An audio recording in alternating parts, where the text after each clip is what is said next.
Standing here in front of John Dillinger's grave here at Crown Hill Cemetery in Indianapolis.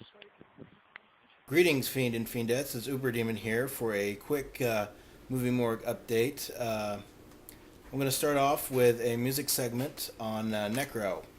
And this is the band Circle of Tyrants, which has Necro, Gore-Tex, Mr. Hyde, and Necro's brother Ill Bill in it. And very cool. Necro, for those of you who don't know, is the pioneer of death rap, which is rap and death metal riffs. It's very unique. I don't think that it's necessarily everyone's cup of tea, but that's what makes it so great. It's not something that everyone would like. I enjoy it. I think it's different, and I appreciate it for what it is. And I appreciate Necro for his style and the way that he's brought to life horror movie. Yeah. And for Necro, who has brought horror movie music into his songs, like in the Circle of Tyrants, there's a song where they use a theme from Creepshow as the backbeat of the song. It's very cool. And this is the first Necro album I bought, which is Prefix for Death, which features album cover art from Ed Repka, who's done cover art for the bands Death and Toxic Holocaust, a myriad of other cool metal bands. This CD actually has a lot of really good songs on it, and it features Jamie from Hatebreed on one of the songs. Very, very cool. If you're interested in Necro, this is definitely the first album you should pick up. A lot of great songs. It's got humor, it's got horror, it's got everything in it. Check it out. And his most recent album is Death Rap. Again, awesome cover art. A lot of great songs on here. And he uses backbeats from Fulci's movies like The Beyond. And this one he actually uses backbeat from The Gates of Hell or City of the Living Dead. This one's awesome. Also, Creepy Crawl is basically about Charles Manson and his midnight missions that he'd go on, which he called Creepy Crawls. Again, Necro is just a pioneer in the music industry, creating his own brand of music called death rap. And the main focus of this week's movie morgue is the film series Phantasm. This is a issue of Rue Morgue where they did a features. This is probably about a year old. And more recently, Whorehound's last issue that I picked up features Phantasm on the cover also, which they did a drive-in special, which is why you see the tall man and the zombie dwarf coming out of the screen. Is because it was they also paid homage to several drive-ins, which actually here in Indianapolis there's still quite a few drive-ins. I was surprised to find that there's slightly over 20 drive-ins still in Indiana in various places.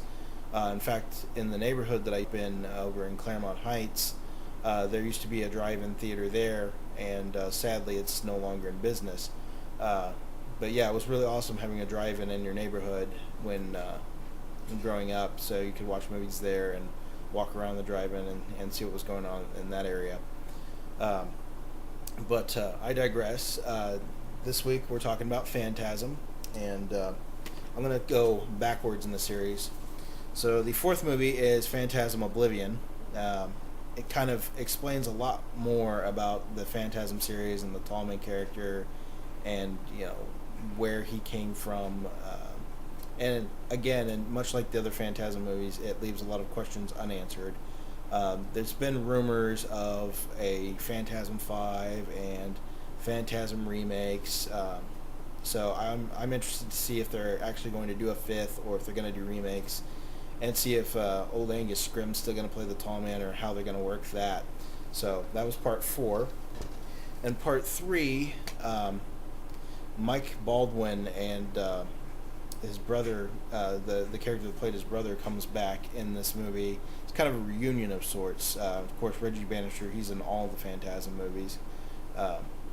This movie reunited Mike Baldwin and his brother character together.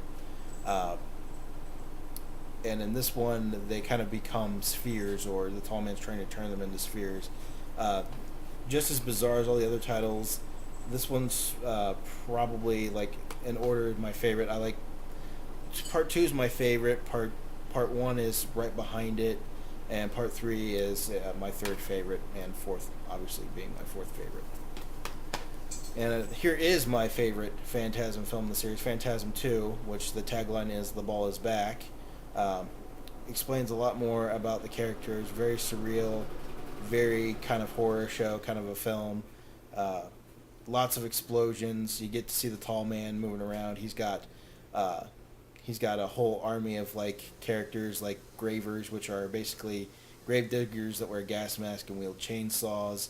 Of course, we have the classic zombie midgets. This movie is the first movie to feature the quad barrel shotgun that Reggie wields, and also has a lot of cool flamethrower work and chainsaw work, as I mentioned before. This is the Anchor Bay release of the first Phantasm film. Um, Great picture quality, lots of features. Not as many as the UK Phantasm Ball box set, which I'll get to in a minute, but a great addition, and this is one of those films that I'll definitely double dip on, provided they keep taking it above and beyond and adding more features and making the cover art even more interesting. Back to the second Phantasm film. It's been rumored that there's an official U.S. release coming out. The one that I showed you is an unofficial U.S. release, which I'm not going to get into what that means, and I'm going to cut that out. But yeah, look for a official release of Phantasm 2 coming. I believe it's coming around Halloween time in the fall. Without further ado, this is the MGM release of the first Phantasm. This was the first release of Phantasm on DVD that I saw, and got it for a relatively cheap price. It's an awesome edition if you can still find it. Again, different from the Anchor Bay release. It's just worth picking up for the extra set of features, and I mean, who doesn't need multiple copies of Phantasm? Last but not least, there's the UK box ball set of Phantasm. This is a little insert booklet that it comes with it. The box set comes with all 4 movies and a bonus disc full of features. And here is the box set itself, the sphere. And as you can see, you can take the lid off and the disc are inside like that. And it's kind of tricky to put back on. This was definitely worth the money that I paid for it.